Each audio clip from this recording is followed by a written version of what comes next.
Narito ang mga malalaki at makabuluhang balita ngayong araw. Hataw Balita ngayon.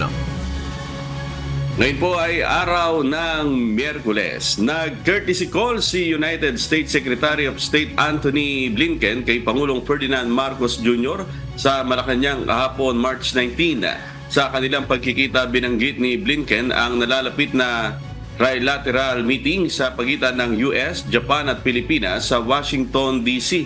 sa susunod na buwan. Iginit naman ng US Secretary of State ang alyansa ng Pilipinas at Estados Unidos na mas matibay pa umano sa bato at ang commitment ng kanyang bansa na mapanatili ang kapayapaan sa Indo-Pacific region. So important to us is even as we're dealing with those other challenges, our focus, our engagement, our commitment to the Indo-Pacific writ large and to the relationship, the alliance between the United States and the Philippines in particular is more than rock solid. It's an absolute priority for President Biden, and it's why he asked me to be here, and I'm so glad to see you. Hataw Balita ngayon. Ipinaaresto na ng Senado ang religious group leader na si Apollo Quiboloy matapos na pirmahan ni Senate President Juan Miguel Zubiri ang arrest order laban sa kanya. Ayon kay Senate President, ang kanyang pagpirma ay bunsod ng pagrespeto sa naging desisyon ng Senate Committee on Women, Children, Family Relations and Gender Equality na hindi nakumbinsi sa dahilan ni Quiboloy kung bakit hindi dapat siya ikulong sa Senado. Wala pa ring payag sa ngayon ang panig ni Quiboloy ukol sa inilabas na arrest order. As far as we're concerned, we complied with the due process. Ginawa po namin lahat. Ayaw talaga pumunta dito ni Pastor Quiboloy. So again, with due respect, my signature is ministerial on that part to release the arrest order. Hataw Balita ngayon. Itinaas na kahapon, March 19, ng Department of Foreign Affairs o DFA ang Crisis Alert Level 3 sa bansang Haiti dahil sa tumitinding karahasan at unstable security situation doon. Sa ilalim ng nabanggit na alerto, ipatutupad ang voluntary repatriation kung saan hihikayatin ang mga Pilipino na kusang umalis habang ang pagpapadala ng bagong overseas worker pati na ang mga bumabalik na mga Pilipino sa Haiti ay pagbabawalan na. Sa ngayon, mayroong hindi bababa sa 169 ang nakatalang mga Pilipino roon. Hinikayat naman ang mga kababayan natin doon na makipag-ugnayan sa embahada para sa repatriation sa pamamagitan ng kanilang Assistance to National Section sa ATN at phembassy-us.org o tumawag sa mga numerong 202-467-9382 or 202-769-8049. Hataw Balita ngayon. Binaril ng mga hindi pa nakikilalang mga gunman ang likurang bahagi ng sasakyan ni Bureau of Corrections o Bucor Director General Gregorio Pio Katapang sa Skyway sa Quezon City bandang umaga nitong Martes, March 19. Ang sasakyan ay ipinahiram umano ni Katapang kay Deputy Director General for Administration Al Pereras. Batay sa ulat ng Bucor, wala namang nasaktan o natamaan sa pamamarila. Dagdag pa ng ahensya, may natanggap ng death threat si Katapang at Pereras matapos magpatupad ng mga reforma sa Bucor, ngunit hindi umano magpapatinag ang Bureau of Corrections sa pagpapatupad ng kanilang nasimulang pagbabago. Hataw Balita ngayon. Nag-walkout kahapon, March 19, si Senator Raffy Tulfo sa hearing ng Senate Committee on Public Order and Dangerous Drugs sa kaso ng isang mag-ama na umano'y dinala sa kustodiya ng mga pulis ng Bulacan nang walang anumang warrant of arrest. Ayon kay Senator Tulfo, hindi umano nito matanggap ang ginagawang pagsisinungaling na sa pagdinig ng mga resource person mula sa PNP. Itinanggi naman ni Senator Ronald Bato de la Rosa, chairman ng komite ng Senado at dating hepe ng pambansang pulisya na binibaby nito ang mga iniimbestigahang o inimbitahang pulis. Sandali. Mr. Bakit Chair. ko sinabi na walang warrant? Mr. Chair, alis na lang ako rito. Hindi ko matiis. Nakikita ko na parang itong mga pulis pinagluloko. I'm sorry, I have to walk out. Hindi ko kaya to.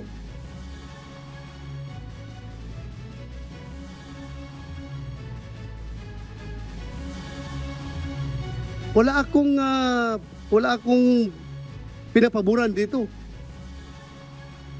The most insulting action is for that kasama mo dito, mag-walk out, walk-outan ka.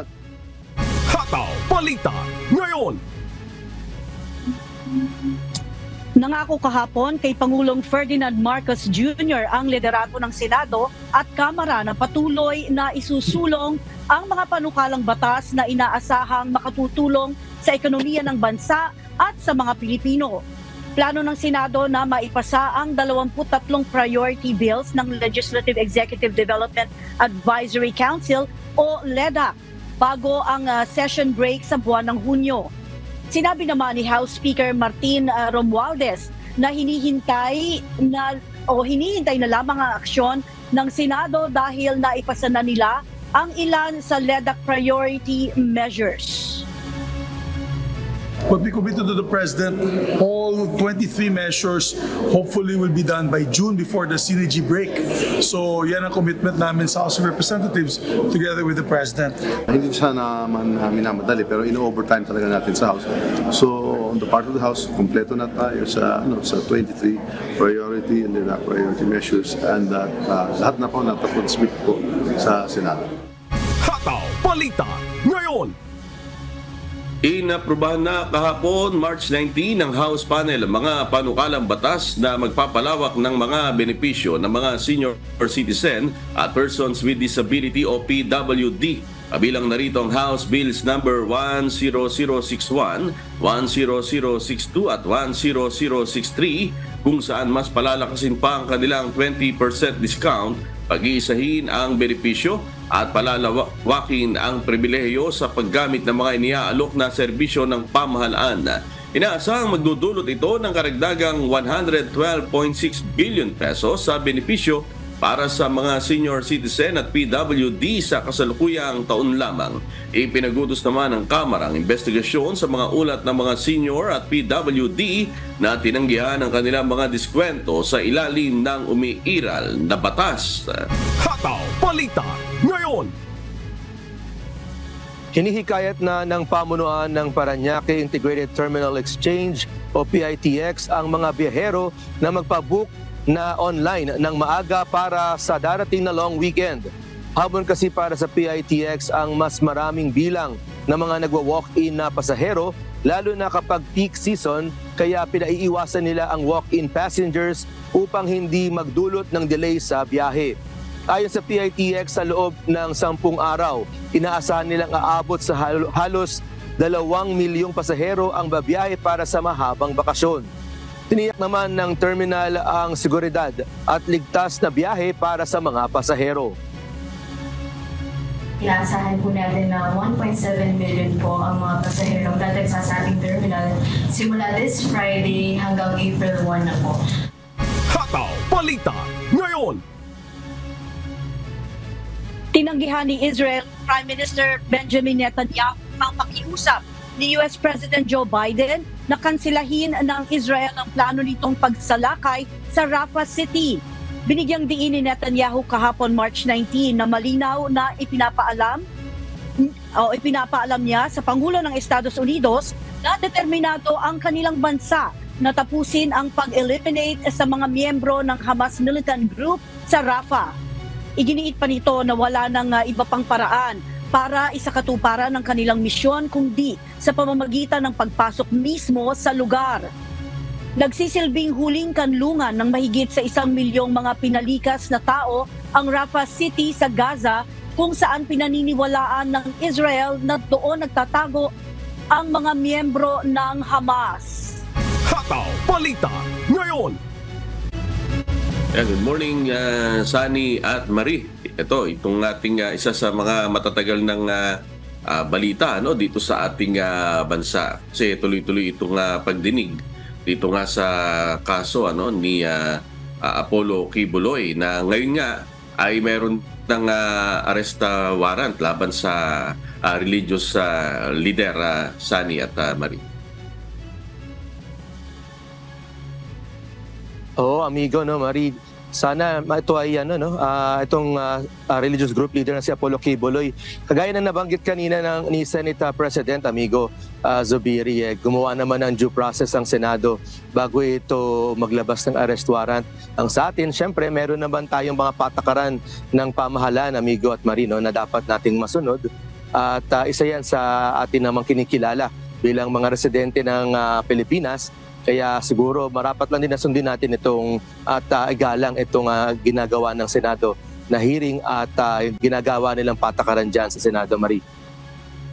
Oo, mainit na usapin din yan, amigo at Sani, lalo na dito sa ibang bansa at patuloy na nakaantabay din yan ang ating mga kababayan. At syempre public figure din si religious group leader Apollo Kibuloy at magiging magandang ehemplo siya o example kung susundin na lamang niya itong arrest warrant nga ng Senado. Total, ako nagtrabaho din naman ako sa government agencies natin dyan sa Pilipinas at bago mailabas yung mga warrant of arrest na yan, amigo at Sani, talagang meron ngang pinagdaan ng due process yan. Kaya kung ang tatanungin ay ang mga kababayan din natin, mas maganda nang maging example si religious group leader Apollo Kibuloy at humarap na lamang siya sa pagdinig nga ng Senado, amigo. Oo, at sana nga yung sa pag-aresto maging tahimik lang, maging maayos lang dahil of course alam naman natin meron siyang mga miyembro dahil kung sakali na hindi naman siya susunod doon nga sa hiling ng Senado na siya ay dumalo sa pagdinig o humarap, baka magkaroon nga ng alam mo na yung mga hindi nga sana na inaasahan na gulo, Sani. Oo, amigo, isa yan sa dalangin din natin na maiwasan natin itong kanyang klase ng gulo kapag hindi sumunod itong si religious leader Apollo Kibuloy sa arrest warrant ng Senado dahil baka magdulot din yan ng hindi lang kaguluhan, amigo, baka may mga masaktan din sa mga civilian sa Pilipinas. Kaya dalangin natin sana maiwasan ang ganyang mga klaseng sitwasyon at maging payapa itong kalalabasan ng sitwasyon patungkol sa kaso na kinakaharap ni Apollo Kibuloy, Marie. Alright. Yes, agree talaga tayo dyan. Ayaw natin, go ahead. Go ahead, Marie. Oo, hindi. Yun lang din, nag-agree talaga ako dyan dahil historically, napakadaming pangyayari na ang mga religious group leaders ay nagkaroon ng kaso at nagkaroon ng kaguluhan dahil ayaw din nilang maging peaceful ang kanilang pagsunod sa mga batas natin sa Pilipinas. Kaya sana nga ay maging peaceful ang lahat, amigo.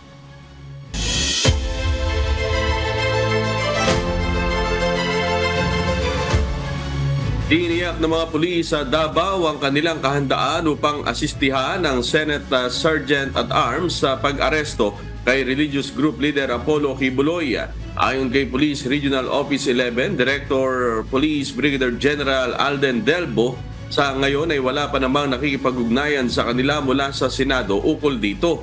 Sinabi pa ni Delbo na mayroon din silang mga contingency measures sakaling sumugod ang mga supporter ni Kibuloy. Gayunman, payapaan nilang isisilbi ang warrant of arrest ni Kibuloy kahit na humarang ang mga supporter nito. Kami dito, we're just preparing also if ever yung warrant ay madala na dito sa Davao or transmitted to us, to PRO 11. And if the Sergeant at Arms of the Senate or the Congress, whoever the warrant is addressed to, kung sasama pa sila dito and we will assist them, we will see. But this is just a normal police process of serving a warrant. PRO 11 is ready to serve that. Hataw Balita ngayon. Inihayag ng Metropolitan Waterworks and Sewerage System o MWSS ang plano nitong magpatupad ng water pressure reduction sa susunod na buwan sa Metro Manila. Sa pamamagitan nito, inaasahang mamamanage ng maayos ang supply ng tubig sa NCR ngayong nalalapit na ang panahon ng tag-init sa bansa. Paglilinaw ng MWSS, hindi naman mawawalan ng tubig ang mga customer kundi babawasan lamang ang pressure tuwing off-peak hours. Kung dati ay umaabot ng ikalawang palapag ng bahay ang tubig, sa gripo maaaring hanggang first floor na lamang ang kayang maabot ng tubig kapag binawasan ang pressure nito. So yung magiging plano po natin ay babawasan po natin yung pressure po, no, na kung saan po on a normal situation po ay yung pressure po natin sa tubig ay kaya pong paabutin hanggang second floor. Pero sa strategy po natin, Yusek po, no, ay ang pagbabawas ng pressure ay hanggang first floor na lang. So sa ganitong paraan po ay mababawasan po natin yung tinatawag po nating mga losses po, no, sa ating sistema para din po mabawasan po yung consumption po ng ating mga customers.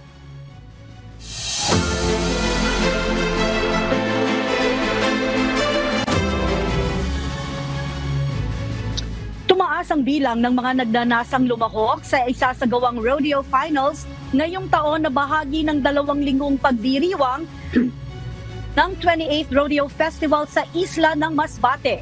Si Jerry Galicia, humahataw! Hataw Balita ngayon!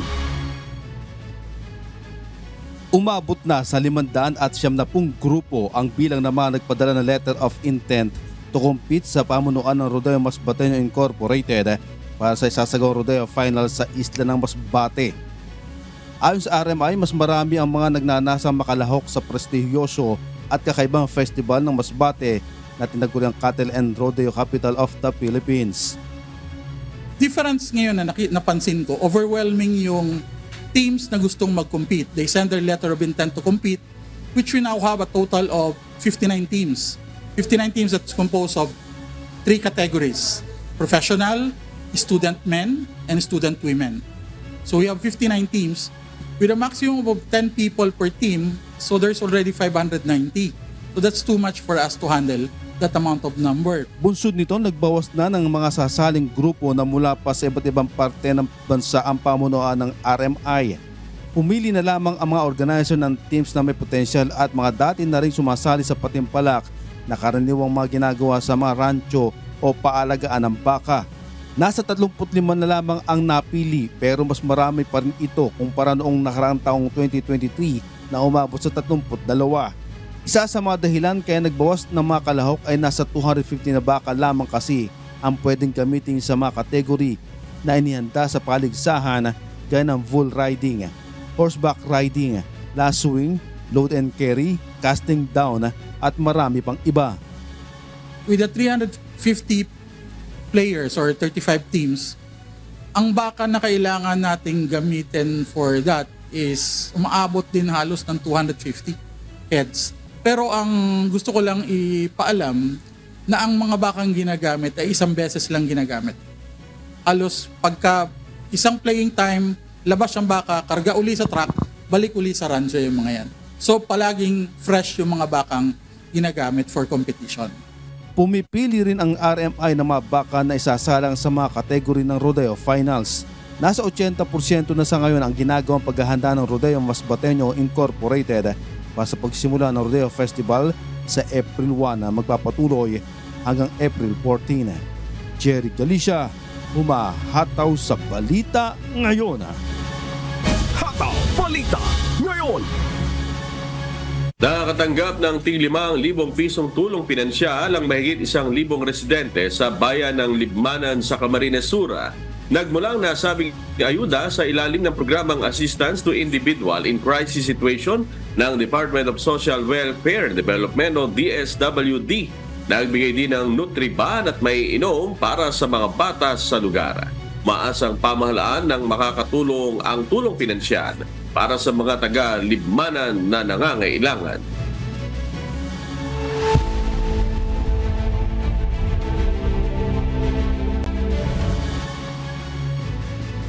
Nababahala ngayon si Canadian Prime Minister Justin Trudeau hinggil sa umano'y planong opensiba ng Israel sa Gaza o Israel's planned Rafah offensive. Ito ang umahataw na balita ni Charles Corpuz. Hataw Balita ngayon! Nagpahayag ng pangamba ang Prime Minister ng Canada na si Justin Trudeau dahil sa maaaring maging matinding epekto sa mga sibilyan ng planong opensiba ng Israel sa timugang bahagi ng Gaza, lungsod ng Rafah. Nakatakdang bumoto sa Lunes ang mga mambabatas ng Canada para sa non-binding motion na sumusuporta para sa pagiging bansa ng Palestine na nagdulot ng pagkondena mula sa Israel. Batay sa datos ng Health Ministry ng Gaza, umabot na sa 31,000 ang namatay dahil umano sa military assault ng Israel sa Gaza na pinamamahalaan ng Hamas. Sinabi ng Global Hunger Monitor na lagpas na sa famine level ang food shortages na nararanasan sa ilang bahagi ng Gaza. Inakusahan naman ng Israel ang genocide sa World Court na kanilang pinabubulaanan. Iginiit nila na ang kanilang ginagawa ay pawang self-defense lamang matapos ang nangyaring pag-atake sa kanilang bansa noong October 7 ng mga Hamas. Charles Corpuz, humahataw sa balita ngayon. Hataw Balita Ngayon. Ipinatupad na ng United States Supreme Court ang desisyon nito na pahabain ang temporary pause ng Republican-backed Texas law. Ito ang humahataw na balita ni Miguel Rey de Leon. Hataw Balita Ngayon. Naglabas ng pasya si United States Supreme Court Justice Samuel Alito para sa extension ng temporary pause ng Republican-backed Texas law kung saan nagbibigay ito ng kapangyarihan sa mga otoridad ng Texas na arestuhin ang mga taong pinaghihinilaang pumasok sa US border ng iligal.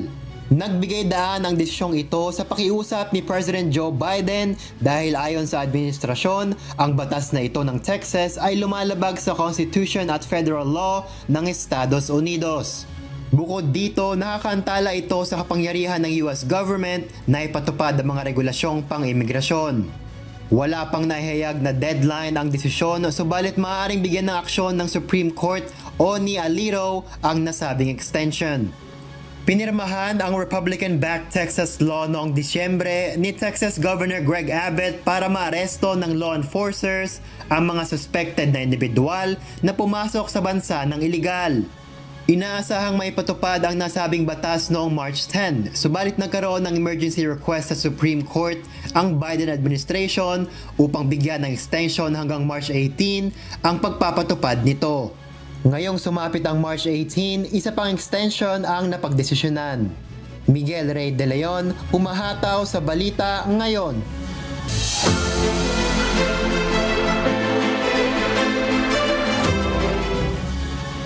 $175 sea turtle hatchlings ang pinakawalan sa Davao City kahapon.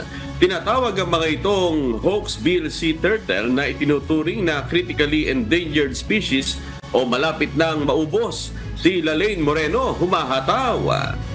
Hataw Balita Ngayon. Gamit ang mga maliliit na palanggana, maingat na pinakawala ng mga participants, mga bata at estudyante ang 175 bagong pisa na sea turtle hatchlings sa baybaying sakop ng 8 hektaryang biodiversity conservation site sa Punta Dumalag, Matina Aplaya, Davao City kahapon, March 19. Maliliit na pawikan ito na tinatawag na Hawksbill sea turtle na kabilang sa critical endangered species o mga hayop na malapit ng maubos. Tumutulong ang sea turtle para mapanatili ang balanse ng ating kalikasan sa pamamagitan ng pagkain ng mga seagrass at sponges para lumago ang mga coral reef. Nagiging nutrients ang kanilang eggshells sa mga baybayin para maiwasan ang coastal erosion. And kaning mga Hawksbill sea turtle, these are the one that controls mga jellyfish. So take note kung dili siyang balanse dakag jellyfish and delikado po, especially kung natin mga maligo, di ba? So di man gyud dapat ang tao pang dagat but and dapat balanse ang iyang mga species na naa din. Ayon kay Fermin Idilion, dapat pangalagaan ng mga pawikan dahil isa lamang sa 1,000 itlog nito ang nabubuhay ng 10 hanggang 50 taong gulang o tinatawag na adult sea turtle. Okay, the reason why we're inviting people, no, because for conservation effort, to ensure na daghan pa kabalo about what we've been doing diri sa Davao City, that we still have a place like this, no? City, not only that we have Philippine eagle, but we still have a place din sa Davao City rich in biodiversity.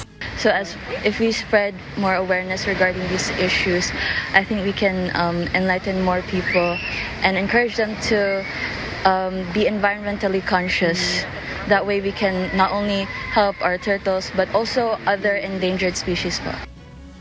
Simula 2014, 9,237 na sea turtle na ang pinakawalan sa Biodiversity Park. 7 endangered rescue turtles na rin ang kasalukuyang nasa pangangalaga ng park. Kabilang dito ang hawksbill, green sea at olive redley. Nakadakdang pakawalan ng mga ito ngayong taon kung tuluyan na silang gumaling sa mga tinamong sugat. Lalaine Moreno, humahataw sa balita ngayon.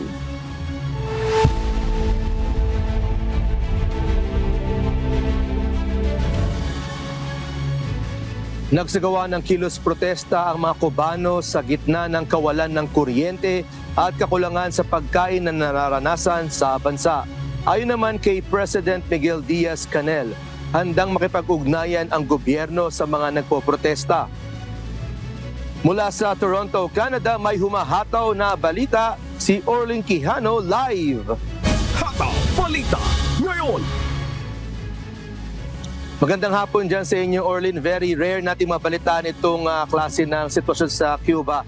Kailan ba nagsimula ang isinasagawang kilos protesta sa Cuba? Good afternoon, Sunny. Noong linggo, March 17th, nagsagawa ng kilos protesta ang daan-daang tao sa 5 syudad ng Cuba. Kabilang dito ang Santiago de Cuba na kinikilala bilang birthplace ng revolution ni Fidel Castro. Ilan sa mga dahilan ng protesta ay ang patuloy na pagtaas ng kakulungan sa pagkain, kawalan ng kuryente, pagtaas ng presyo ng mga bilihin at panawagan para sa political freedoms. Sa kasalukuyan, nagpapatuloy pa rin ang nararanasang economic crisis sa bansa bunsod ng pagtaas ng inflation. Samantala, sa isang statement noong Lunes, March 18th, sinabi ni President Miguel Diaz-Canel na handa itong pakinggan at i-address ang reklamo ng mamamayang Cubano. Balik sa'yo, Sunny. Orlin, talagang malawak itong naging epekto ng inflation sa iba't ibang bahagi ng mundo. Bukod pa sa food shortages, ano pa ang nagiging epekto nitong inflation sa bansang Cuba?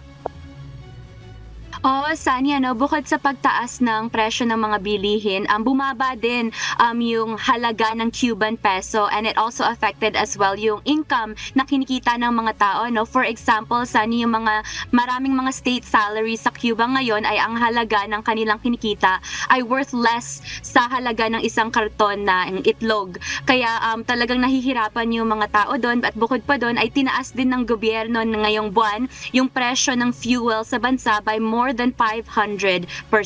Sunny? Sana magkaroon ng agarang solusyon sa problema dyan sa bansang Cuba. Keep us updated. Salamat. Orlin Quijano mula naman dyan sa Toronto, Canada. Hataw Balita ngayon.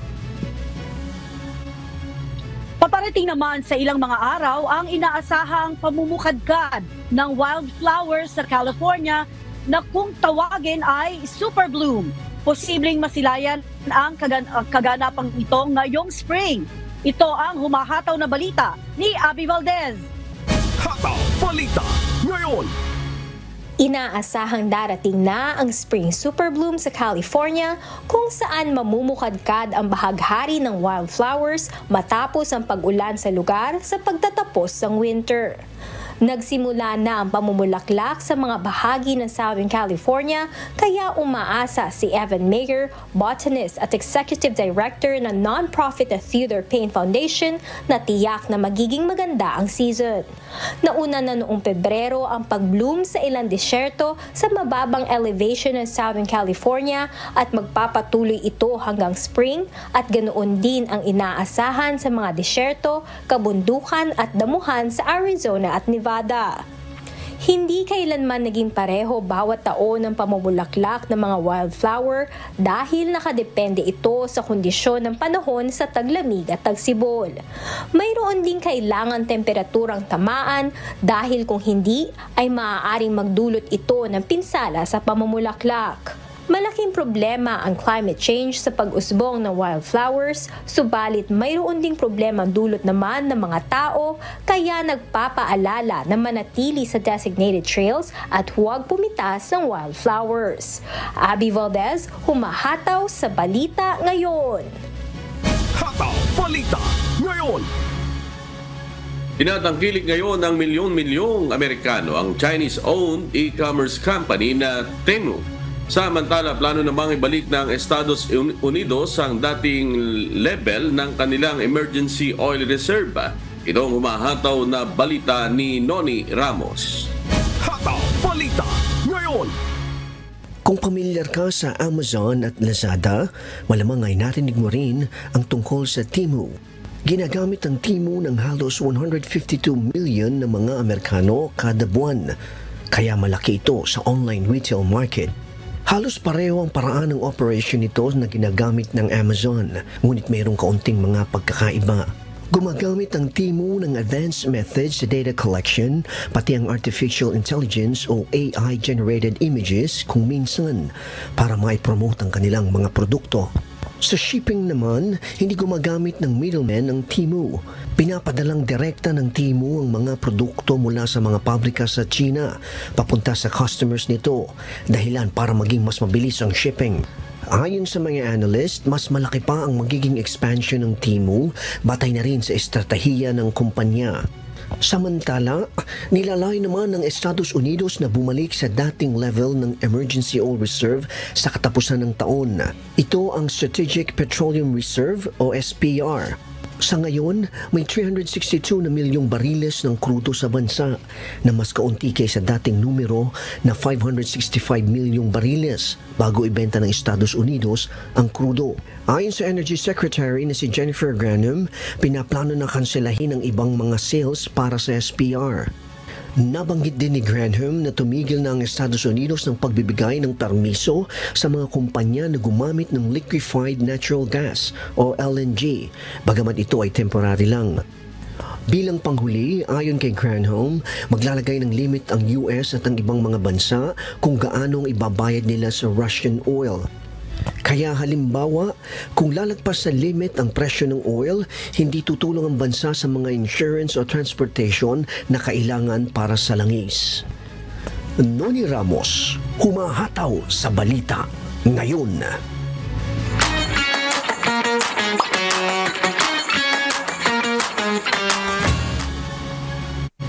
Yes, public service naman tayo para sa mga kababayan nating OFW. Magkakaroon ng online conversation tungkol sa solo parenting para sa mga kababayan nating nasa Jeddah sa Kingdom of Saudi Arabia. Maaari namang manalo ng free tickets sa Singapore Attractions ang mga kababayan nating makikilahok sa National Women's Month photo booth. Ito ang humahataw na balita ni Lynn Perez. Hataw Balita ngayon. What's up, kabayan? Inaanyayahan ng ating mga kababayan sa Jeddah Kingdom of Saudi Arabia sa isang online conversation. Pag-uusapan dito ang tungkol sa solo parenting ng mga kababaihan na may temang Stronger Than Light, Gentler Than Rain.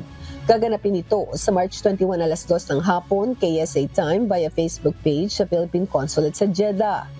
Iniimbitahan naman ng mga kababayan natin sa Qatar na dumalo sa isang online briefing tungkol sa personal equity at retirement account. Gaganapin ito sa March 22 alas 10 ng umaga Qatar time via Facebook page sa Philippine Embassy sa Qatar sa bit.ly/bsp-pera.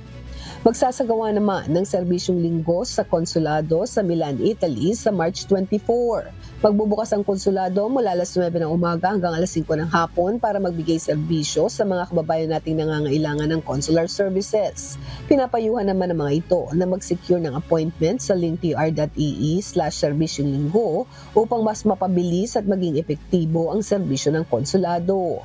Inimbitahan naman ang mga kababayan natin sa Singapore na mag-participate sa National Women's Month photo booth upang magkaroon ng pagkakataong manalo ng free ticket sa Singapore Attractions. Sa mga interesadong sumali, magsumiti lamang ng inyong photo o maging selfie or groupie sa photo booth sa Philippine Embassy sa Singapore.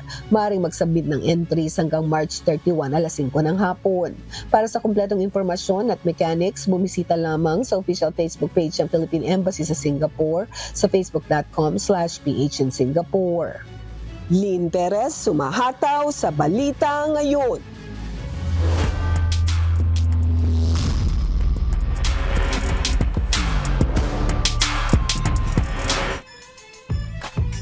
Sa kauna-unahang pagkakataon sa pagsali sa Liga ng Public Servants, maglalaro sa finals ng UNTV Cup Season 10 ang SSS Kabalikat matapos magwagi laban sa Ombudsman Graphbusters. Samantala, naipuwersa naman ng Department of Agriculture Food Masters ang Do or Die Game 3 sa semifinals laban sa AFP Cavaliers. Si Bernard Dadis, humahataw!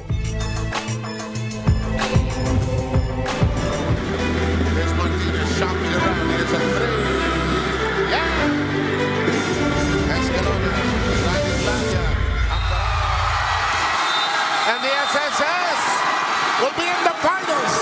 Hindi na pinayagan pang makahirit ng Do or Die Game 3 ng SSS Kabalikat ang Ombudsman Graphbusters sa Game 2 ng Best of 3 Series ng semifinals ng UNTV Cup Season 10 na ginanap sa Nova Desi Convention Center sa Quezon City. First quarter, 11 points agad ang banat ni Samuel Ignacio para idikta ang momentum ng Ombudsman. Kontrolado rin ng Graphbusters ang boards 17 versus 5 ng Kabalikat para ilista ang 9 points advantage 30-21. Second frame, rumatsyada ng 12 points si Yurick Florino para alagaan ang abante ng Ombudsman 46-54. Nanatiling dominado ng Graphbusters ang rebounds at assist, kaya naman namagapa sa 12 points ang lamang ng Ombudsman 63-76. Last quarter, 5 points agad sa first minute ang buwelta ng SSS sa pangunguna ng 3 points ni Daniel Martinez. 8 puntos na lang ang lamang ng Ombudsman. Subalit napaangat ulit sa double digit ang abante ng Ombudsman. Nabuhayan ng crowd ang SSS under 5 minutes and 41 seconds mark courtesy ng corner 3-pointer ni Martinez. 2 puntos na lang ang hinahabol ng Kabalikat, 84-82. Nasundan pa ito ng steal ni Maki Escalona plus convert sa quick 2, tabla na sa 84 points. Last 3 minutes and 44 seconds na agaw na ng SSS ang kalamangan dahil sa N1 play ni Maki Escalona, 89-86. Umangat pa sa 7 points ang abante ng SSS after ng kanilang 7-0 run. Sinubukan pa sana ng Ombudsman na makahirit ng overtime, subalit nagmintis ang 3-point attempt ni Paul Ladja. Saktong tumunog na ang buzzer sa final score na 99-96. Panalo ang SSS. Sabi ko, just relax, just play defense. Offense will follow.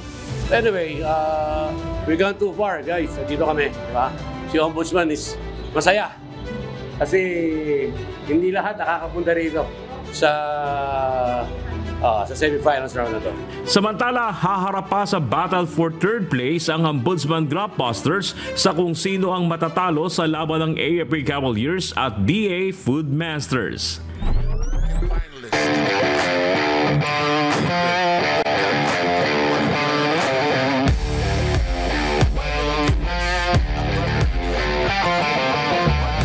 Second game, hindi napasuko ng AFP Cavaliers ang Department of Agriculture Food Masters sa kanilang bakbakan para sana isweep ang semis at makaabante na sa finals. Nanguna sa Food Masters si Elijan de Guzman at Sian Co na may combined 52 points. Kaya naman sila ang hinirang na best player of the game.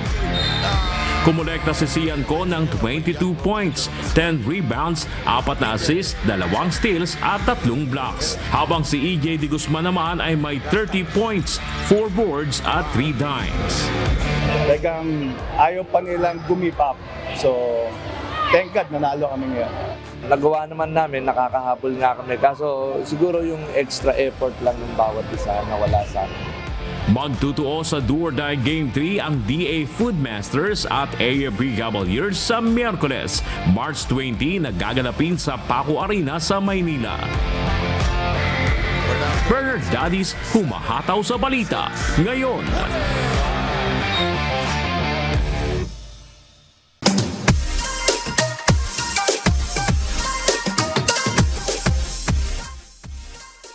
Ito na ang hindi natin makalilimutan ng pinakaabangan nating lahat.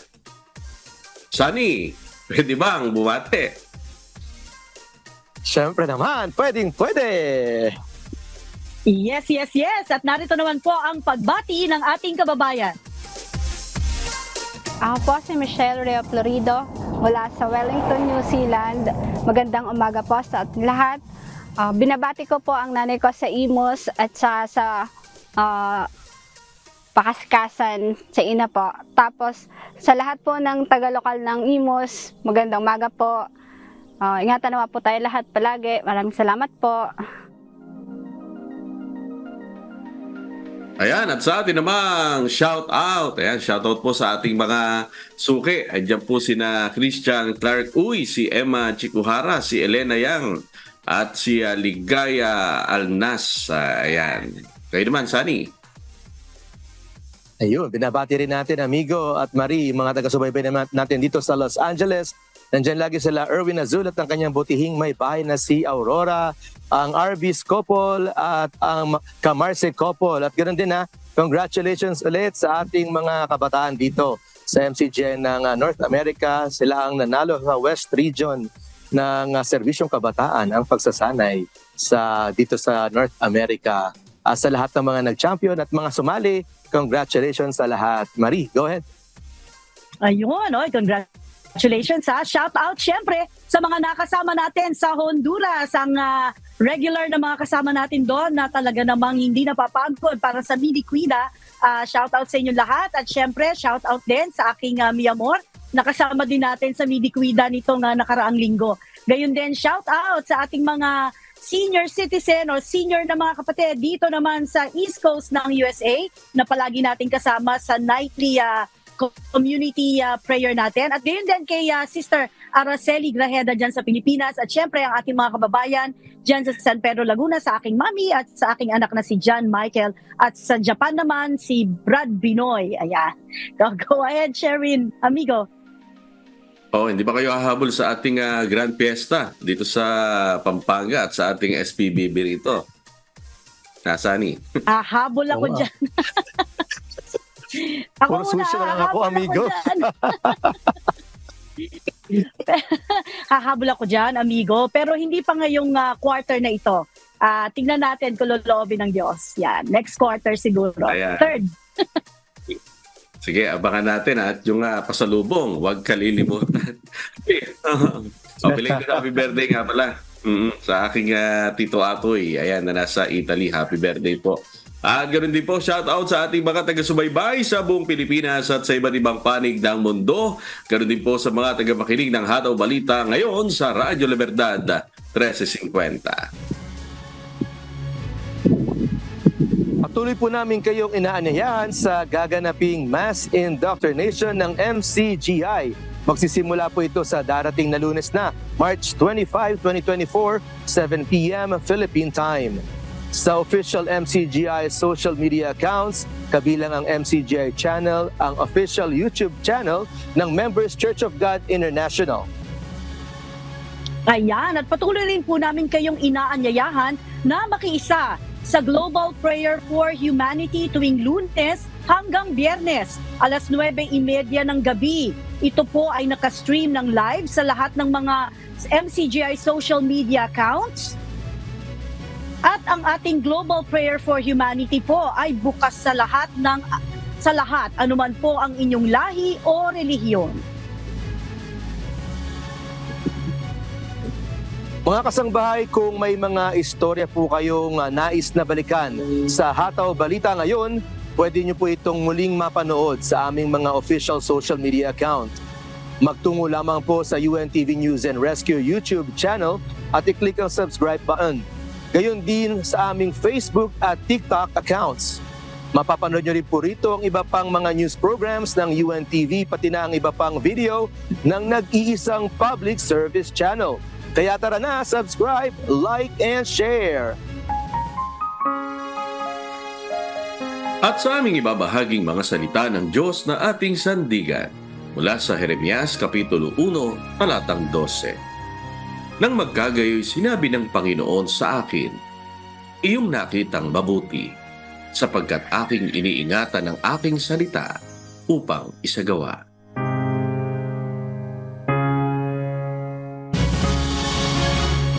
At yan po ang mga humahataw na balita ngayong umaga ng Miyerkules, ika-20 sa buwan ng Marso 2024.